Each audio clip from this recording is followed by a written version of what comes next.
It's not just the sugar. I mean, yes, that definitely matters, but what can make a food addictive is really heavily dependent upon a lot of sensory processes as well. I'll give you a quick example just to lead off.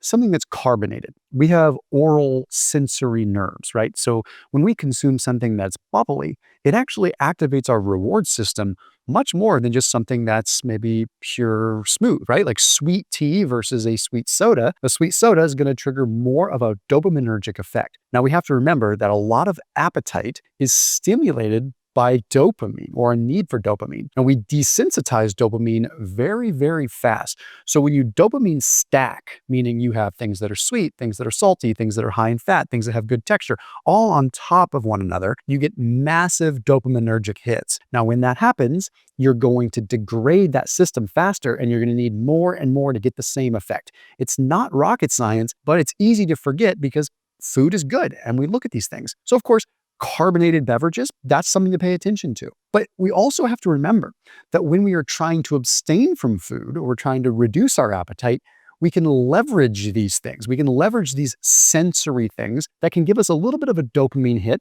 so that we're not going to eat food. See, it's a delicate balance there. It's like when they're combined with food, sometimes they're problematic, but you can also leverage and get these dopamine hits without food to help you stay away from food a little bit easier. See that fine line that I'm trying to thread there? So we'll start with things that are crunchy. Check this out. There was a study out of Oxford where they gave subjects Pringles. Okay, Pringles are obviously crunchy. And they had them go in a soundproof booth and they put headphones on them and a microphone. Every time they would take a bite of a chip, they would either turn the volume down for a group of people or turn the volume up. So it would either amplify or degrade sort of the crunch. This is what's super crazy about this study. It's so wild. The more the volume was turned up, the subjects said, oh, these Pringles are more fresh, and they wanted to eat more. But when they turned the volume down, subjects said, oh, these are stale. We don't want to eat them as much. So just the sheer sound gives us a dopamine hit.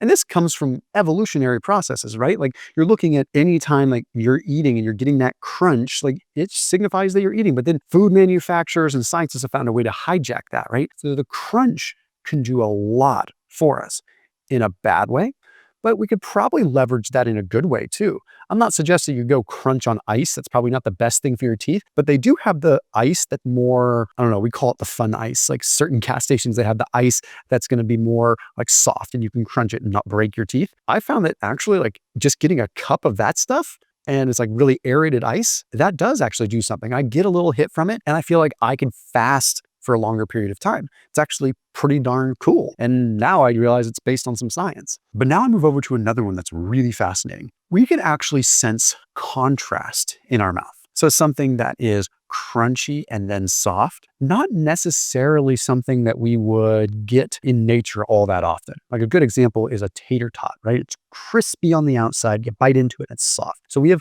nerves in our mouth that detect the contrast. And they can say like, wow, this is almost unnatural from a sensory perspective. So yeah, that would make sense, right? We want to avoid those things because most of those things are hyperpalatable processed foods anyway. So you wouldn't want to just eat a lot of them, but they'd also be highly addictive. And then we look at, okay, how can we leverage this to our advantage? So maybe you're trying to go a period of time without food. What is something that you could do there? Or how could you inflate your meal to have more of this in a fun way, right? So if you were to say cook a steak and make it crispy on the outside and softer on the inside, that's one way to do it, right?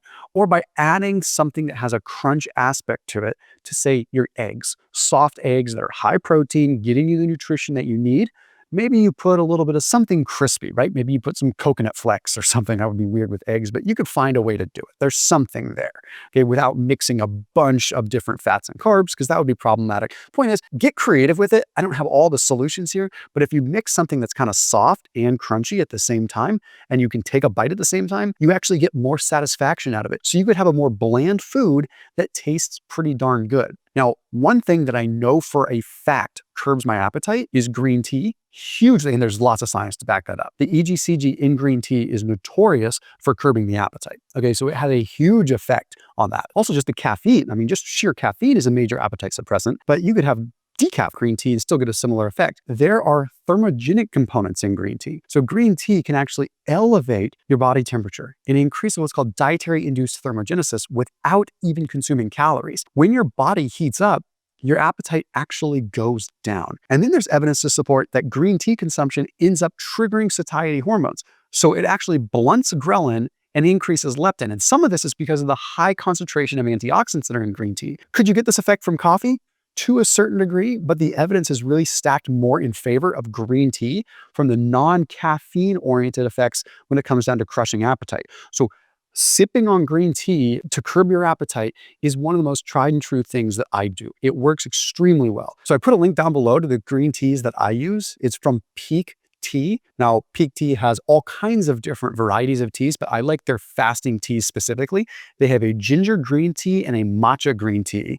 Now, they also have other teas that you could have at different periods of time in between meals, but I'm just a big proponent of the green teas just because of the antioxidant profile. They use a really cool technology that preserves the antioxidants even more. They use a cold extraction method. So this preserves the antioxidants. You're not denaturing them. A lot of times if you process tea, it's denaturing the actual antioxidants or the actual benefit of the green tea in the first place. So this cold extraction technology really preserves those antioxidants.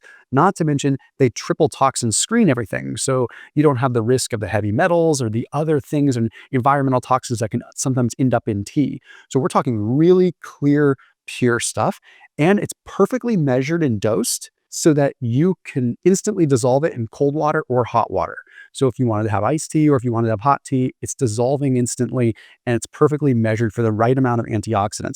So this is something that I do multiple times per day, especially if I'm fasting. I put a link down below that gets you 15% off of Pique's fasting teas, all kinds of different ones there, but I linked out to the ones that I prefer the most. So again, that link is in the top line of the description underneath this video. Okay, cold things. This is super wild. Back in the day when I was trying to build muscle and I was trying to increase my appetite, a good friend of mine was actually a physicist, and he told me, yeah, hey, you consume cold things, it actually makes things just taste a little bit better because you don't get as much of a response from it. So you could actually choke down more like boring food because I was trying to clean bulk. Now, here's what's wild. There's evidence to support this, and it's wild because when we look at ice cream, you can see how it could actually work the other way. So the ice cream research is wild because the ice cream research shows that when something is cold, it actually brings down the amount of sensory effect you get in the mouth, meaning you want to take bigger bites. So things like ice cream or things that are cold, when they're delicious foods, you want to eat more of them because you're not getting enough in one bite because you've decreased the amount of sensory in your mouth. So you start eating faster or bigger bites. And if you paid attention to what you're doing when you're eating ice cream, you probably start to notice this. These thermoreceptors really drive a lot of what we need to sort of achieve a taste response. So think about it. Then you eat more, and then you also have these different subsequent like blood sugar responses that you didn't even feel you were getting. So ice cream is oftentimes sweeter than what we perceive it. Now, again, things that are cold will do this. So an example would be a milkshake, right? You're going to ingest this like crazy. You're going to want to take big gulps. Who takes small sips of milkshakes? That's so hard to do. But how can you leverage this? I mean, you could leverage it by, again, consuming some ice or ice water. Things that are cold are going to actually curb it. So you're going to want to hydrate more. So that's why when you're drinking something like cold water, even though it's hard on the brain because you get a brain freeze, you typically want to consume more of it. So it's really good from a hydration perspective. But sometimes, like if you're trying to eat something bland, when it's cold, it might just get down a little easier. Now, that doesn't mean you go eat a cold steak or anything like that, but it just is going to make you want to eat more of the good thing and just get it down because you're not like dealing with a boring, bland taste. Now, of course, you could just add salt and do whatever. That one's kind of random, but it does help us understand why sweet cold treats are so much more appetite stimulating. Now, the other piece is when you don't have to chew something, you're going to have more of an appetite. So ice cream is another example with this. You don't have to chew it, right? So when you just have to kind of mash it in your mouth or swallow it, you're not getting the satiety signals that come from chewing. So ways that you can get around this is actually chewing a little bit of gum before a meal. Chewing gum before a meal is going to trigger a little bit more of those satiety hormones to release and actually decreases ghrelin a little bit. We forget how much of the neurological signal starts here, right when we're chewing. So by chewing a little bit of food, you're actually triggering and signaling to the brain, hey, we have food coming in.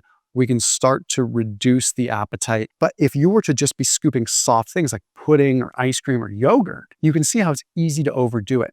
So one of the hacks that I do, like if you want something soft, like yogurt, is add protein powder to yogurt. We've talked about this before. It can be collagen protein. It can be regular protein. I think whey protein works a little bit better, but you mix that in yogurt. Yeah, you're not going to chew your yogurt. That would be kind of weird. But at least the protein is going to send a quicker signal, and something like protein powder, which is highly insulinogenic and going to trigger sort of this response in your body really fast. We've actually seen in some data, I published and I put it in another video, but whey protein triggers an immediate GLP-1 response.